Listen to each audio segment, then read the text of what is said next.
A thick, syrupy heat hung in the air like a blanket that wouldn't lift, the kind of heat that made even the breeze feel lazy. It was a Tuesday, the kind that felt like the universe itself had pressed the pause button.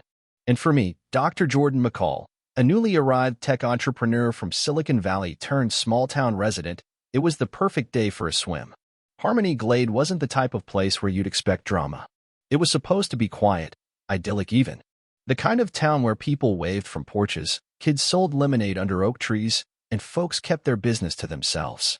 That was the fantasy. Reality had other plans. There I was, floating on a ridiculous pink flamingo float, sunglasses perched on my nose, a glass of iced hibiscus tea in one hand and zero responsibilities in the other. The pool sparkled like liquid crystal, perfectly maintained, secluded behind my modern, slate-gray house nestled at the edge of the cul-de-sac. And then it happened. Excuse me, sir." My eyes shot open.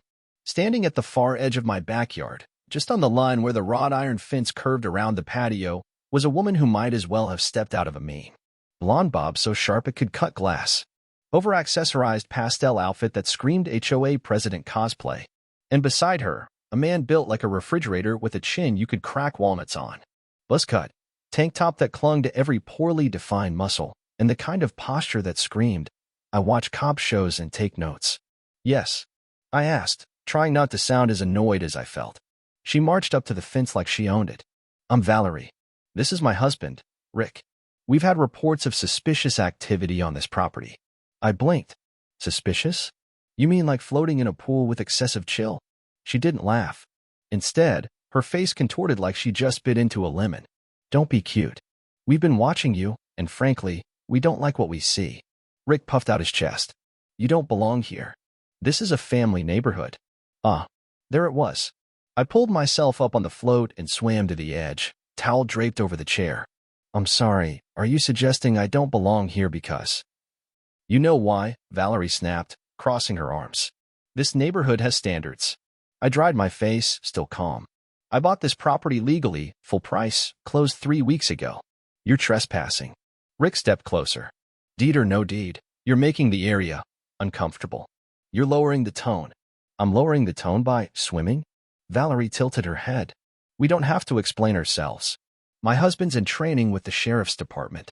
He knows what suspicious looks like." Rick cracked his knuckles like he was auditioning for a low-budget action movie. 5 minutes. Pack your bags, or we make a call." I couldn't help but laugh. "You're calling the cops on me? For using my own pool?" They didn't flinch. "Okay," I said, still drying off. "Let me show you something." I walked inside, letting the screen door snap shut behind me. My heart was steady, breath even. I wasn't mad. Not yet. But I was done playing nice. In the bedroom, I ditched the swim shorts for the suit I wore my first day here, dark navy, sharp cut, tailored to fit like armor. I retrieved the badge I kept in a locked drawer, polished from years of use, still catching the sunlight like justice itself. I stepped back outside. They hadn't moved. Valerie was still talking, ranting about neighborhood safety, and Rick stood with arms crossed, jaw locked. I stopped a few feet away, flipped open my badge wallet, and let the silence do the talking. "I'm Chief McCall, and you, Valerie and Rick, are under arrest for trespassing and harassment." The silence that followed was delicious. Valerie's face went slack, then flushed red. Rick's shoulders drooped like someone popped a balloon inside his chest. "You're the what?" she stammered. "Chief of police," I said calmly, clipping the badge to my belt. "As of last month. Appointed directly by the mayor. You can check the city website." Rick opened his mouth, then closed it. Valerie tried to argue.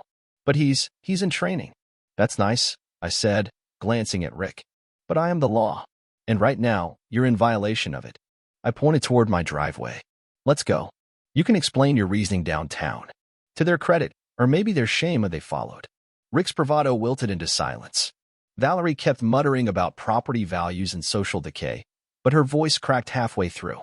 At the station, the old-school crew of Harmony Glade PD was in full attendance. Sergeant Barry Henson, 40-year vet, handlebar mustache that defied time, blinked when I walked in with my 2 unexpected guests. "Chief McCall," he said, eyeing the duo. "We having a public safety demonstration today?" "Nope," I replied, suppressing a grin. "These 2 are in violation. Trespassing. Harassment. Both on my property." The room paused, and then exploded. Laughter rolled through the lobby. Dispatcher Carla nearly spilled her coffee. Officer Ling wiped his eyes. Even Barry cracked a smile before composing himself. "Sergeant," I said, straightening my tie, "please take their statements. I'll be in my office." It was only once I was seated, door closed, that the absurdity finally hit me. My first citizen complained as police chief because two suburban vigilantes thought they could evict me. An hour later, Barry walked in with 2 folders. "You're gonna love this," he said, tossing them on my desk. Valerie's statement was an unhinged monologue. Something about moral decay, unwanted elements, and real estate. Rick's was surprisingly composed. "He really thinks he was helping," Barry said. "Thinks he was performing neighborhood defense. You want to press charges?" "I do," I said, leaning back. "We have to send a message. This isn't 1955, and I'm not going to let anyone feel unsafe for simply existing." Barry nodded. "Fines. Hefty," I replied. "In community service.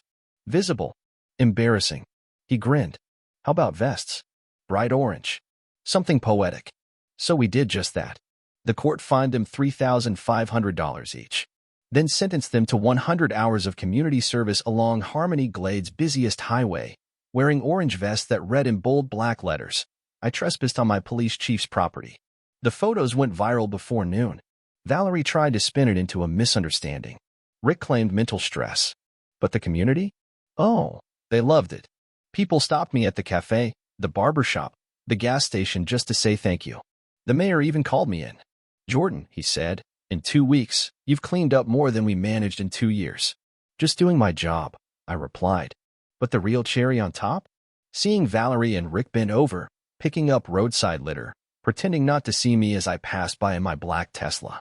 One afternoon, I slowed down, rolled down the window, and said, "Afternoon. Need sunscreen." Valerie glared. Rick said nothing. I drove off smiling. A week later, I got a call from the police academy. Rick had dropped out. Apparently, public perception was making his journey difficult. Couldn't handle the whispers, the ridicule. I almost felt bad. Almost. Since then, things in Harmony Glade have settled. I launched new diversity and de-escalation programs, updated the department's equipment, and opened weekly town halls to hear citizen concerns.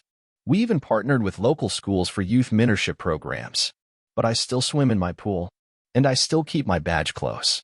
Because in small towns, legends are born from the strangest places. And if you ever find yourself being told you don't belong by someone who thinks a haircut and a scowl make them an authority, just remember, float like a flamingo and carry a big badge. And if you're lucky, you might just get to watch your trespassers pick up trash in matching vests.